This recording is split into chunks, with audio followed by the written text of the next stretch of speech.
intertwined with the mystery. Hotaru tries to leave again, but the girl grabs his hands and asks him to please help her solve this mystery. That moment hooked Hotaru, who has never felt anything like this before. He ends up obliging and asks her whether she saw anything amiss. She replies that sometime before she came in, she heard a clinking sound, and when they all focused their ears, they even heard clinking noises. They go out and spot the janitor, who is closing up all the rooms that were unoccupied because he has the master key. They all realize that the janitor must have thought that the room was empty because of its remote. Her how she will do this if she has no idea how the anthology has to be written, but she replies that they will just find the previous year's copies and then learn how to write it. Hotaru is again frustrated because of the work she is making him do, but he can't say anything because of how dedicated she seems, so they both start searching through the entire room for the copies of the previous year's anthologies. They are unable to find the anthologies in the room, so Hotaru sits down on his desk, but she tells him that they are not done yet and drags him out to the library, as she believes the library will have the copies for sure. In the library, they see a short-haired girl sitting behind the counter named Ebara, who seems to know Hotaru and makes a face when he comes inside. She tells him that if he is up to no good, he isn't welcome here, but he retorts with a wisecrack of his own, pissing her off. At the very moment, however, Satoshi appears inside the library and Ebara's temperament immediately changes. Iru seems confused at this sudden change, but Hotaru says that Ebara used to like Satoshi during their middle school days when they studied together. Satoshi is a guy with maxed out Riz and can make anyone's water break just by speaking to them in his charming voice. He asks Hotaru what he is up to, and he replies that this is more of a hostage situation as this absolute numbskull Iru rises and tells him that she wants to meet him today. Hotaru tries to avoid this, but she starts pleading with him, and he is unable to say no to her. Later in the afternoon, Hotaru goes inside a cafe and waits for Iru while sipping on his coffee as she is late. Finally, she arrives in a pretty dress and sits down with him, while idly swirling the cream in his cup. Hotaru looks at her and asks her what she wants to talk about, and she starts trying to dance around the point, which annoys him. And he simply gets up and tells her that he will leave if she doesn't speak soon, but she quickly stops him and tells him she is nervous. He asks her what she's nervous about, which makes her shyly look at him, and she replies that she wants to confess something. Hotaru gets so surprised that his mind goes blank and he simply stays quiet and listens to her, his heart beating loudly, thinking that this is a love confession. Iru kept beating around the bush until finally she blurted out that she wanted his help to solve a mystery of hers. Hotaru looks at her blankly as the truth slowly settles in that he has been epically pranked by God, and she just wants her help with another mystery. She tells him that she had an uncle known as Siki, who used to study at their school 45 years ago, and even he was the president of the Classic Literature Club. 7 years ago, her uncle went to India for a trip, but then all contact from him ceased as he was deemed missing. There were certain. Wow, creepy. Still, however, she has very fond memories of him as he was a good person, and she used to take him to parks to play. He was also a highly intelligent individual who had answers to everything. According to her, she could ask him anything, and he would always answer her, quenching her curiosity and giving her more knowledge about the world. She tells Hotaru that in a way he also resembles his uncle, which is very kinky, walks down his anger, and tells him that if he finds it, he will let them know. He goes outside, takes the girls with him, and tells them to wait with him outside the library for a bit. After a while, they go back to their club room, and to their surprise, the back issues of the anthology are already neatly stacked on their table. Ebara and Iru start going through the volumes one by one when Ebara looks at Hotaru and asks him how he knew that the senior had the books. He takes her into a corner and tells her that what he's going to tell her is to be kept a secret. He then tells her that he noticed the infrared sensors on the hallway, which the senior had put up, and was immediately suspicious of something. When he opened the door, he was trying to hide something as he was wearing very strong cologne that had been freshly applied. Moreover, when you have a look inside, he had the windows open and the fan running, which was pointed towards the window, even though there were a bunch of papers lying down that could very easily fly outside because of the fan. So why would he do it? It suddenly dawns on Ebara and she says cigarettes. Hotaru nods, saying that the senior was smoking inside the room and has a radio device that alerts him as soon as someone crosses the hallway to walk near his room. He's from a very and if they kicked him, there could be a lot of discourse sown by his removal, causing further problems. So they decided to buy their time and wait for a couple of months for things to settle down. And once everything blew over and got settled, they ended up kicking him out for unrelated reasons. He must have left like a hero, and that is why issue number 2 claimed him to be a legend when he left.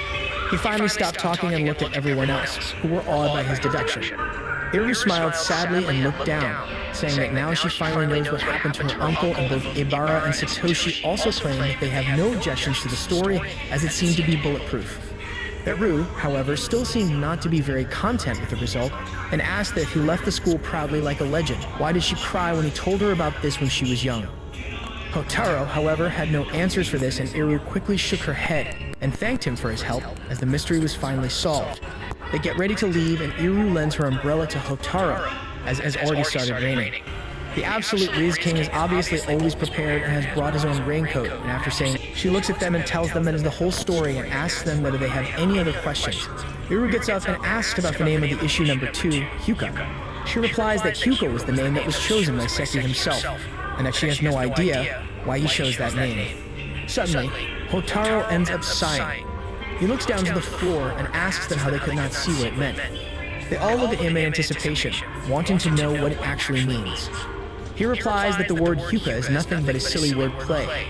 Everyone looks at him surprised, but slowly the librarian gets it, and even Ibara and Satoshi seem to realize what it was, but Iru seems just as clueless as before. She asks him what exactly he means, and Hotaro went, and when she turned around to close the window, she saw the silhouette of a man hanging from the ceiling in room number 7. They all sit down for breakfast, suddenly got sick, and died on the spot. When this got out of hand, the elder of their family was called, who called an exorcist and ended up performing rituals for the evil spirit to ascend to heaven, and a new building was created right in front of it. Now no one goes there, and that building has been left abandoned. Hotaro gets up and looks outside the window, at the room that the man died in, and decides to close the windows because he is feeling chills. Suddenly, however, he spots a small shadow running outside of the inn, but doesn't think too much of it, and goes back to sleep. He wakes up the next day to the most beautiful sight imaginable, but he doesn't appreciate true beauty, so he simply freshens up and walks downstairs to have breakfast, but is shocked to see Ibara stuck to Iru looking horrified. Hotaro asks what happened, to which she replies that last night after midnight she woke up because of a gust of wind, and when she turned around to close the window, she saw the silhouette of a man hanging from the ceiling in room number 7. They all sit down for breakfast, and Rie makes fun of Ibara, saying that she must have imagined it, as they were all talking about scary stories, but she replies that she is very sure that she saw it with her own eyes. Maya seems to be very uncomfortable with this situation and tells Rai that their father told her not to tell this story to anyone. She, however, pays no attention to it. Iru inches over towards Hotaro and asks him what he thinks about the situation. Hotaro replies that he believes that Ibara must have imagined everything, but then Iru reveals that she couldn't have imagined it because even she saw the silhouette hanging from the ceiling. Hotaro looks at her confused, so she tells him that when Ibara got scared by what she saw, she ended up waking her up, and when she looked at the window, even she saw it. Hotaro still looks unimpressed and claims that even she must have mistook it for something else. This enrages Ibara, who asks him to tell her what she saw in that window, if that wasn't the silhouette of a hanging man. This obviously makes Iru very curious, and she ends up forcing him to help her get to the bottom of this. They both go back to Hotaro's room, where he asks her several questions about what she saw. They decide to go and have a look inside room number 7, and they ask Maya to lead them there. As soon as she hears that they want to go to room number 7, she grows very uncomfortable and tells them that she cannot take them there before running away. They then go downstairs below the window, and Hotaro realizes that it must have rained last night, but before they can investigate it further, Maya appears from behind and tells them that it is lunchtime. They go back to the dining area and have lunch, and after they finish, reappears clad in a kimono, which she seems to really like. Satoshi takes him to the side and tells him that Maya seems to really like the kimono, but Rie doesn't let her try it on. Hotaro replies that he doesn't really care about that stuff, when suddenly he senses that someone is looking from behind. He immediately turns around but finds no one at the door. He doesn't seem to have any idea what could have happened, so he decides to go to the hot springs alongside Iru. Once inside the water, he meets up with Satoshi again, who casually tells him that yesterday the drums were banging late into the night, and that he was surprised that Hotaro slept through that. Hotaro immediately looks around and asks whether yesterday was the day for summer festival in this area, and he replies yes. Finally, he seemed to have put the pieces together. He walks back with Iru and explains to her that what she saw yesterday wasn't a dead man hanging, but the silhouette of a drying kimono. She seems surprised, but he elaborates that because Rie doesn't let Maya touch her things, Maya took her kimono without asking Rai, and went to the festival last night. The shadow that he saw last night was her running outside of the inn.